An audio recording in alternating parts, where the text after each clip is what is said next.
మహాగణాధిపతయే నమః. సదాశివసమారంభాం శంకరాచార్యమధ్యమాం అస్మదాచార్యపర్యంతం వందే గురుపరంపరాం. శ్రీమాత్రే నమః. వైబ్రెంట్ భక్తి ప్రేక్షకులకి స్వాగతం.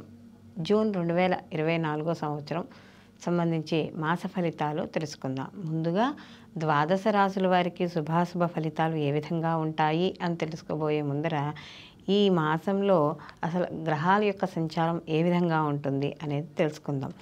ఈ మాసం మనకి రవి జూన్ 15వ తేదీన మిథునంలోకి ప్రవేశించడం అనేది జరుగుతోంది.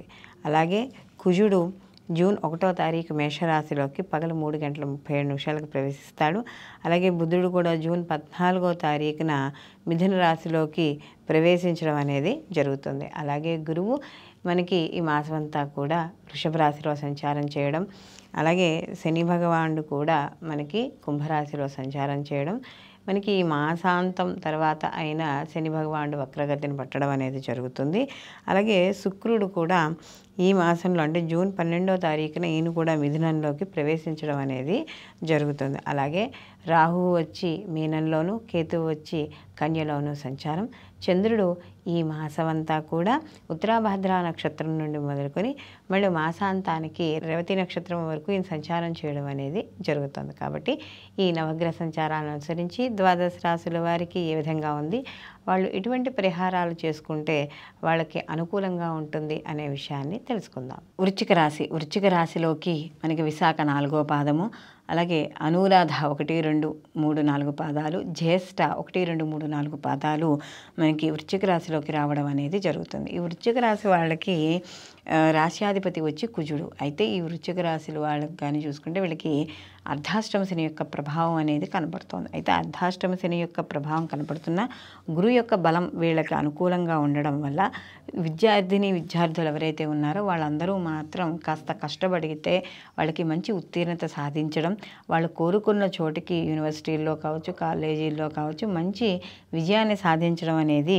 జరుగుతుంది. అలాగే ఇక్కడ జూన్ మాసంలో కానీ వీళ్ళకి చూసుకున్నప్పుడు ప్రతి పనిలోనూ కూడా ఈ అర్ధాష్టమ శని యొక్క ప్రభావం అనేది కనబడుతోంది. కాబట్టి వీళ్ళకి కొంత శ్రద్ధ అనేది చాలా అవసరం. ఈ శ్రద్ధ కానీ మంచిగా పెట్టారంటే మంచి ఫలితాలు సాధించడం అనేది జరుగుతుంది.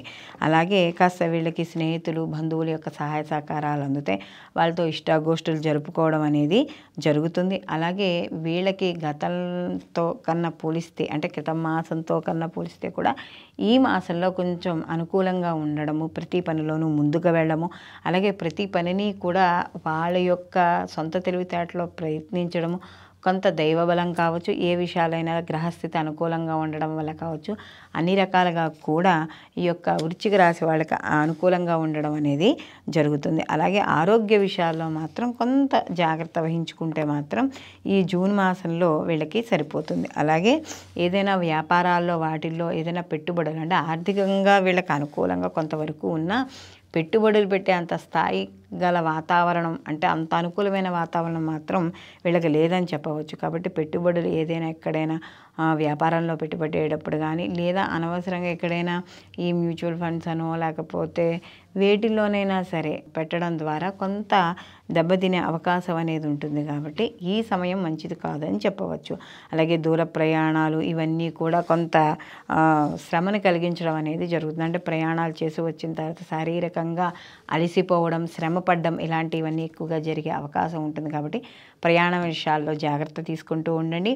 అలాగే ఎవరైనా మీకు ఇష్టం లేని వ్యక్తులు కానీ మీకు ఏదైనా సలహాలు ఇచ్చినప్పుడు కానీ ఏదైనా ప్రయత్నాలు చేయమన్నప్పుడు కానీ కాస్త జాగ్రత్త వహిస్తూ ఉండండి. ఎందుకంటే నచ్చిన వాళ్ళు అనుకున్నప్పుడు వాళ్ళు మనకి శత్రువర్గం అవుతారు. కాబట్టి కాస్త అలాంటి విషయాల్లో అంటే అది ఉద్యోగంలో కావచ్చు, వ్యాపారంలో కావచ్చు, స్నేహితుల్లో కావచ్చు, ఎవరైనా సరే ఇలాంటి విషయాల్లో జాగ్రత్త వహించుకుంటూ ఉండండి. రాజకీయ, సినీ, కళారంగాల్లో ఉన్న వాళ్ళకి సామాన్యంగా ఉండడం అనేది జరుగుతుంది. వీళ్ళు ఎంత కష్టపడి ప్రయత్నం చేస్తే దానికి తగ్గ ఫలితాన్ని వీళ్ళు ఆర్థిక పరంగా కానీ వృద్ధిపరంగా కానీ పొందే అవకాశం అనేది ఇక్కడ వీళ్ళకి కనపడుతోంది.